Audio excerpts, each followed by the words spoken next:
evening, everyone. You're watching another 15 Minutes with Marcus King. I'm sitting down with one of the top legal experts, in my opinion, in the field of public safety in the nation. This is Camile Lindsay.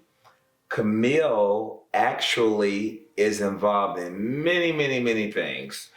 She's with the Department of Corrections as the chief legal counsel. Am I right? I don't want to butcher anyone's job. I don't want to add or diminish anything. But I don't have to add anything to her because she already does so much. She's a social advocate for change, and we just want to know how you get into your field and what are some of the many things that you're involved in, just different boards, because I know you're involved in a lot. You have a whole bunch of energy. As a matter of fact, if they make a Superwoman 2, you'll probably have a role in that too. Tell us about yourself. Tell us about yourself. She's my friend, people. So as you stated, I'm Chief Legal Counsel for the Illinois Department of Corrections, which means I lead the legal department for the state of Illinois Legal Department. And prior to that, I have worked in a number of capacities in government. So I started out in law school. I went to law school with the sole purpose that I wanted to help people who were disenfranchised. It was the only reason why I went. I had no aspirations to make a lot of money. I just wanted to have an impact. And so I started out as a prosecutor.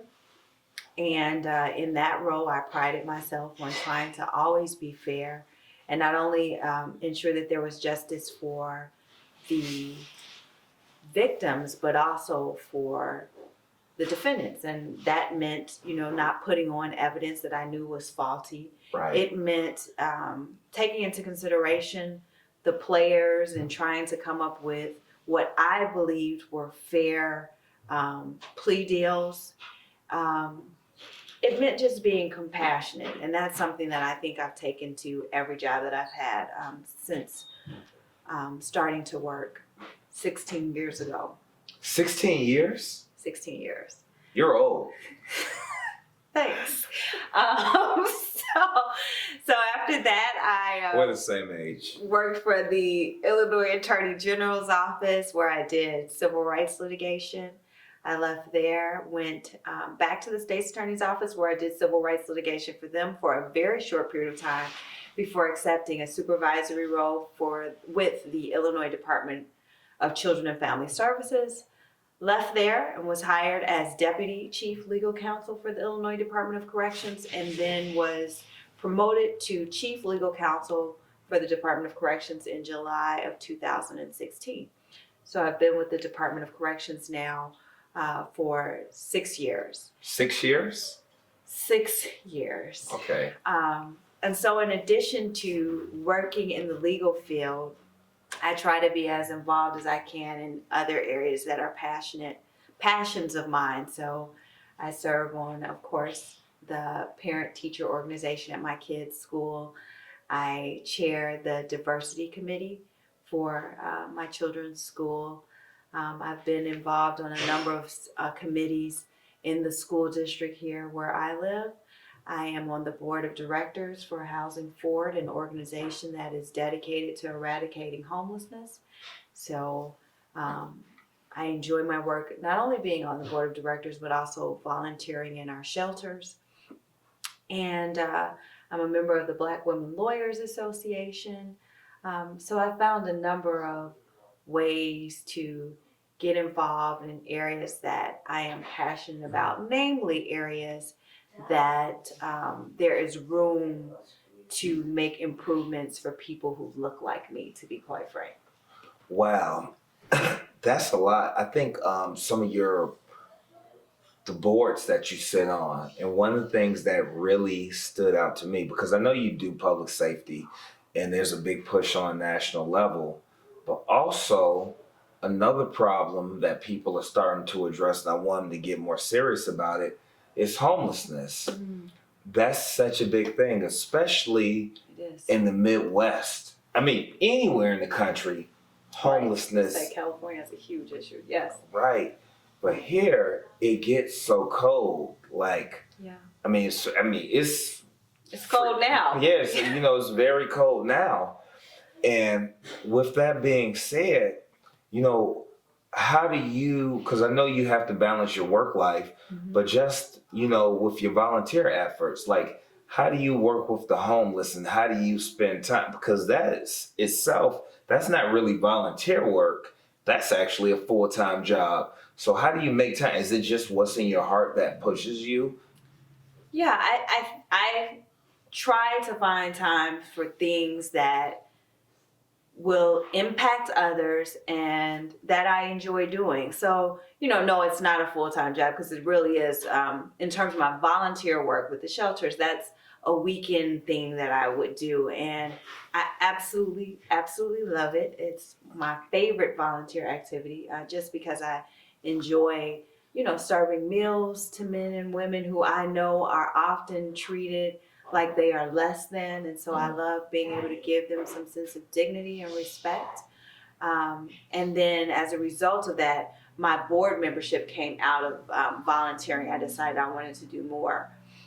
And so, you find time for the things that mean a lot to you, and even though sometimes that means I'm tired and my two boys are vying for my attention, I also think it's so important for them to see me involved in this type of work in the hope that in the future they'll find ways to also give back. What do you think we can do collectively as a society regarding the homeless? Because people are homeless for many different reasons. A lot of people look at homeless people and just think, hey, he or she is lazy and they don't want to work. And we both know that's not really the case. It's so not true. Because that's to actually survive on the streets, it seems like that's actually more work than going to a 9-to-5 job. Yeah, it's so not true. There was actually just recently an article in the paper about a gentleman who had graduated from one of the Ivy League schools and was homeless in California. So he's on Skid Row. Shameful. One of the things that I found, even here in Chicago working in the shelters, is that there are men and women who come to those shelters every night after having worked a job. So they are the working poor. And we know that evidence shows that so many of us are just a paycheck away from homelessness ourselves. So it's not a matter of being homeless. I mean, it's the need for a living wage a lot of times. There's mental health issues. Right. But I think the thing that I would like to drive home, more so than talking about how they have various issues, is that in many respects, these men and women are just like you and I. And for a variety of reasons, they found themselves in an extremely unfortunate situation. And I think that communities have to prioritize trying to find help for these men and women. Ultimately, it saves us money. Right. Even if you talk about just the connection between homelessness and the criminal justice system. If people have food, if people have a roof over their heads, they're less likely to engage in some of the criminal activity that we're seeing. And so there's just so many reasons why we as a society need to prioritize assisting men and women who find themselves not only homeless, but find themselves on the verge of becoming homeless. So I like to think that I'm doing something to change that issue. Oh, wow. Yeah, definitely. Definitely. What advice would you give to a person who wants to get involved or, help homeless? The reason I'm asking is from a personal standpoint. While I worked with a lot of different agencies who dealt with homelessness, one of the things I did was, and I'm real big on social media and all of that, but it was a post that hit home. It really touched my heart, and I thought about it, and it was going around. It was basically a post that was like, yeah, if you help a homeless person or a person who doesn't, have a place to go, don't take a picture of yourself giving this person money and posting it on social media. because one, you're getting the person who may be at one of their lowest points in life, and you're like, hey, look at me, I'm a great person. And that really hit close to home. But I'm in Chicago, and I would say in my neighborhood, I lived there for about 2 years. And there's a guy, he doesn't have a place. And that's one of the reasons I was so fascinated why you said that when you said you did the work with the homelessness, because it's something about this man, and I didn't take any pictures. No one knows that I did it, because I just really feel like but I just really feel like he doesn't want to be in the social media pictures. But I bring it up to say, at first I just would help him out. So it's 7-Eleven, and he's out there just about every single morning. And his situation just really concerns me. So I always take care of him. And it started out where I just give him little things, like I give him like a coffee or a donut. Then it expanded. I started to worry about his nutrition. Then I started to focus on like salads and sandwiches and like water and different things. Then I started thinking about it. Well, maybe he can use a couple of dollars. Then as time progressed, we started to have conversations. Then I looked at it. I was like, wow. And after I started to talk to him, I was like, he can't work. He legitimately probably can't work, because while I'm not a psychologist, he definitely has some mental issues that can't be solved with just a therapy session. And, when I look at it like that, when you come across a person like that, because somehow I formed a bond, and I know I'm not alone in this situation. There are other people like me. What type of advice would you give to people like us? Because I really feel like I'm not doing anything. You're impacting whole communities, and I'm simply helping one person. So what do you have to say to that? So first, let me say I'm not an expert on what you should do to help eradicate homelessness, but I think that it's a mistake to downplay what you're doing. I think that there's something to be said for being able to even change one person's life, to help one person, to treat one person with dignity. And so I think that's huge. And I think that you should, give yourself credit for that. In terms of getting involved with an organization, from my standpoint, I started volunteering. I saw on Facebook someone was collecting donations, so I started giving donations to this particular organization. And then I sought out, how do I actually start volunteering? So I went on their website, figured out that I had to do a training. Oh, wow. And I did the training and then started volunteering. And then once I was volunteering, I'm like, I want to do even more. And so I ended up talking to someone who was on the associate board, and she told me about the regular board, for lack of a better word, or the executive board.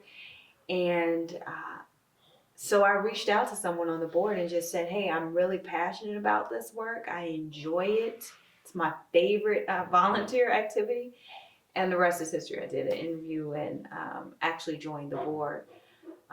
So I feel like there are many organizations in the Chicagoland area that are looking at homelessness and other systemic issues. And so it's just a matter of seeking out opportunities to volunteer and then figuring out if you want to help on a larger platform or a bigger way. Oh, wow. Absolutely love you and everything that you do. Stop. You just tuned into another 15 minutes with Marcus, and we sat down with Camile Lindsay. Not only is she powerful, but she's compassionate, and the world definitely needs more of that.